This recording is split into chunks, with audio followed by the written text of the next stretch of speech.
Yo, what's going on, guys? Crispy Flakes here. Welcome to Extra Crispy. For today's video, we got a video by T. Reese, link to his channel in the description below, titled, "He won gold for Team USA, now he's dominating at college, 275-pound beast, aka Shaquille O'Neal." But, no, man, all jokes aside, like, I'm gonna tell you, like, straight up, if you get, like, a big dude playing basketball that has decent footwork and a nice jump shot, they are hard to stop, man. Like, who was that one dude that played, I think, for, like the And1 or whatever, Escalade, I think, like, years ago? And I played against, like, dudes, you know, like the YMCA or whatever, that have just been, like, just so big, you just can't stop them. They're grabbing the rebounds and everything, and really your only chance is to, like, run them out of the gym, but I ain't doing that, so yeah, I'm just at the mercy. So here we go, let's get it. FIBA this I know it ain't Chet. That dude definitely put on some muscle. Kept an eye on the U19 bracket and followed the United States. You know that while Chet Holmgren took home the MVP of the tournament, as his all-around dominance that propelled US to gold led him to earning the award, there was a good case for a kid named Kenneth Lofton Jr., who was, throughout the tournament, one of, if not the most active players on the court. I haven't seen him play. Let's see what this is all about. We're not really here to debate who should have come home with the MVP. So that post-up game. In this video, I will be telling you exactly how Kenneth Lofton Jr. has transformed from a once unranked high school recruit, or in other words, he wasn't even a top 1,000 high school recruit in his graduating class of 2020, according to I wasn't in the top 1 million, so I know the feel. The 24/7 Sports, a site called TexasBasketballReview.com, had him as the 19th best senior in the state of Texas at the time. Disrespectful. He was going to play college basketball at Louisiana Tech, and he kind of began to... Yeah, but I would say he definitely is athletic fat, though. You know, like, you can tell he's still in pretty good shape. Well, like, if he were to, like, trim off the upper layer, like, he would be fine. He kind of looking like maybe a little bit chubbier, like Kelly Oubre or something like that, you know? So, yeah, I think this kid, if he grinds in the gym and stuff, and especially, like, if he's doing it at this weight, but he loses that and, like, becomes, like, more athletic and stuff, like, he could damn dominate. I mean, it just changes everything. It just changes everything. To stun everybody with his production in such a limited role as a freshman. Like, this guy came out of absolutely nowhere. Oh, we got the handles too. Yes, sir, man. On a nightly basis. And given he came into college exceptionally young, he was still eligible to play for the U19 team during the FIBA tournament this past summer. Lofton is so young, in fact. That's awesome he made the team, though. Than Chet Holmgren, who graduated high school a year later than he did. Lofton, as we just briefly mentioned, he tore it up while representing the United States, looking like one of the best players on the globe of that age group.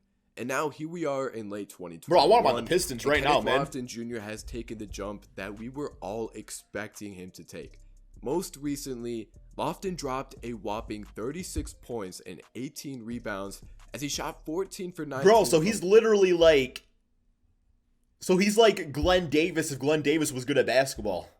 That's pretty cool, man. Like, look at him, like 36 and 18, like, that's not role player numbers. That's some superstar stuff. The statistical leaps he's been making this year have been so impressive that for a kid who was nowhere close to NBA radars last season, and when I say that, I mean it in its full sense, suddenly he's very much on NBA radars, and we're not seeing him quite yet on NBA mock drafts, and I think it's mostly due to three things.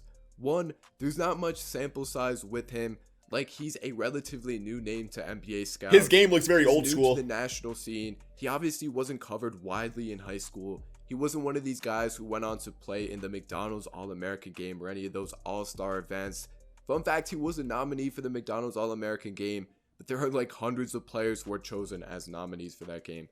Number two, we don't really know when he will declare for the NBA. He got a jump shot too, though. As this season continues, scouts will remain skeptical due to his unicorn-like, very rare style of play that I don't think we have ever seen in the NBA. But see, that's why you gotta, like, take, like, a second round draft pick. Like, take a chance on a guy like that. You know, it's like, I mean, especially with the second rounder. I know second rounders can be very important, like a Jokic and, you know, Draymond Green. But if this guy has, like, this unique style to him that you've never seen before, I mean, it could be game-changing. It really could. Like, look at the teams that, Minnesota, that didn't take a chance to, like, Curry. You know, Curry was, like, a small frame guy who could, like shoot the lights out. It's like, you just never really know. So, but he'll absolutely make a bigger name for himself as the year progresses, to the point where NBA scouts are I like that he's a lefty enough to consider him at least a late second round NBA draft pick, which may compel him to put his name into the NBA draft.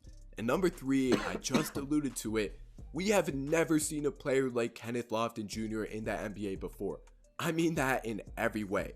At 6'7", Lofton weighs in at around 275 pounds, which on paper sounds comparable to former number 1 overall pick and current NBA superstar Zion Williamson. Yeah. Though reports are that's some other he's issues. pushing above 300 recently, Lofton is definitely up there as well in terms of weight. Now, I want to make it very clear that there's no discrimination here from me towards people dealing with weight issues, regardless of the end of the spectrum that you're on.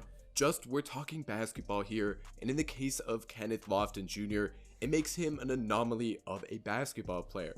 At 6'7" and playing the power forward position, usually shorter bigs like Lofton compensate for their lack of height with extra weight and strength. Lofton absolutely has taken it to quite the extreme, and I keep saying it, but it's very rare you see a player built like Lofton, especially a player of his size, make it to the level that he's made it to playing.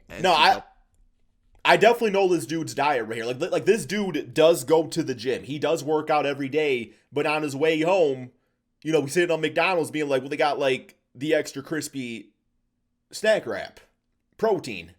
I've been there and done that before. Like, I'll tell you, you feel down bad when you go to the gym and then you're in the McDonald's drive-thru right after getting you something healthy. But it's better than not going to the gym and eating McDonald's. So AA Division I basketball. I was the true McDonald's All-American for all the wrong reasons. Make the NBA as a 19-year-old. His style of play, which is almost like a bully ball style, is something that would not be nearly as effective. I had McDonald's for breakfast, guys. I had a McChicken. And he's been using it to his advantage his whole career. Let's just take a quick look at some of Lofton's best games while representing Team USA. He got off to a slow start in a battle between the US and Turkey in game number 1. I'll be honest, the game wasn't much of a battle. The US came away with a 31-point win. Lofton we could throw down. We got the standing vert. Shot 2 for 7 from the floor. How tall is he? Then 14 points the game following, where he went 4 for 6 from the floor with a plus 21 plus minus. 16 points against Austria. Bro, how tall is he? Number 3, he goes 6 for 7 from the floor and grabs 7 rebounds as well. Then 14 points, 11 points, 16 points, and then finally 16 points in the gold medal game against France. Good as numbers. USA beat France by Consistent. a mere 2-point margin. It's a little bit difficult to put Lofton's impact onto a stat line. Like, he rebounded well, he scored well. By the way, he played just 18 Bro, we got some hops, man. So the per game numbers didn't really do him that much justice, but the impact, if you watched him play, was very obviously there. Inspirational energy. He's not one of the highest leapers at his position, but it's a little bit deceptive how high he can get up. Sometimes he just takes his opponents totally off guard with his ability to leap, and he's a bit shorter than the other guys, but he just gets his body in there. Excuse me. It's something that bigger players should really try to. He definitely got muscle under that top layer. Lofton is forced to because he's he could get ripped, man. He could get ripped. A front court player, and because of his frame, he makes it ultra effective and manages to just find a way to get the ball in his hands, as nobody could really get around him. And on offense, he's just so patient when he gets the ball in the post. He's very much aware that 10 times out of 10, he can back down a player. Definitely has a good basketball IQ. You can see that. As he wants. He's going to get the easiest shot possible for him, even if it does sometimes get swatted.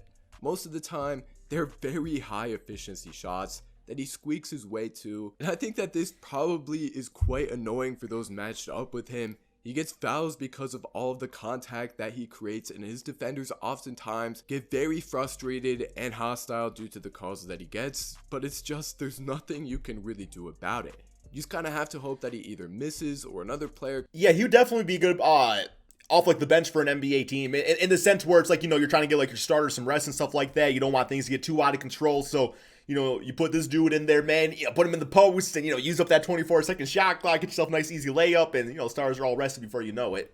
Ready to go. For a double team, and you harass him before he can find a teammate. And this is all what I'm trying to get to. Have you ever heard a scouting report anything like this? I've never in my life made mental notes about a player even remotely similarly to the way I just described Kenneth Lofton Jr. I'll get to why that might be a good thing in a second.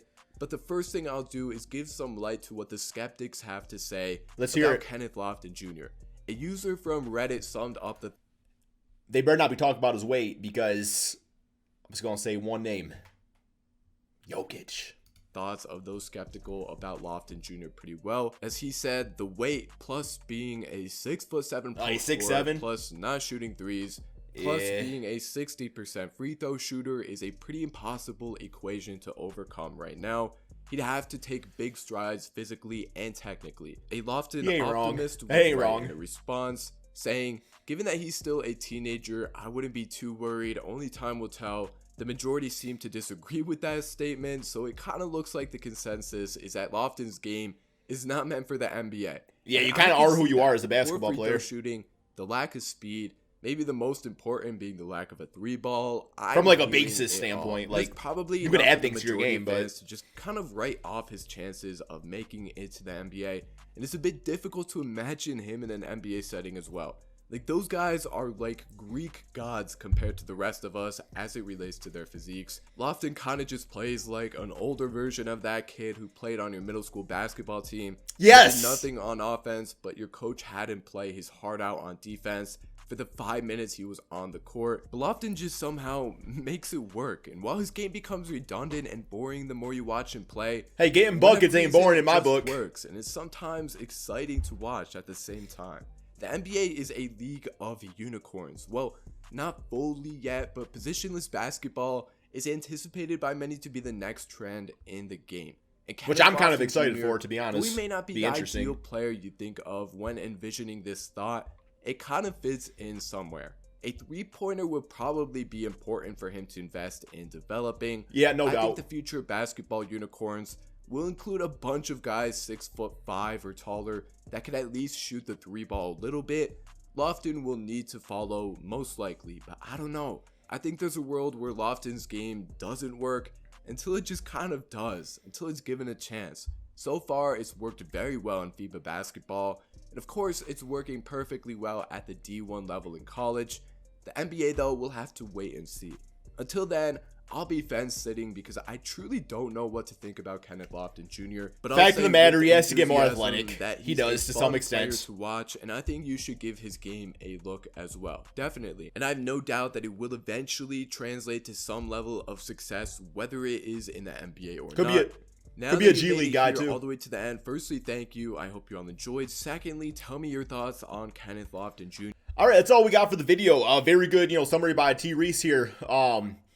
Yeah, I mean, obviously I give you guys my opinions about the video and everything like that. So that's all we got. Thank you all so much for watching, and peace out, my friends.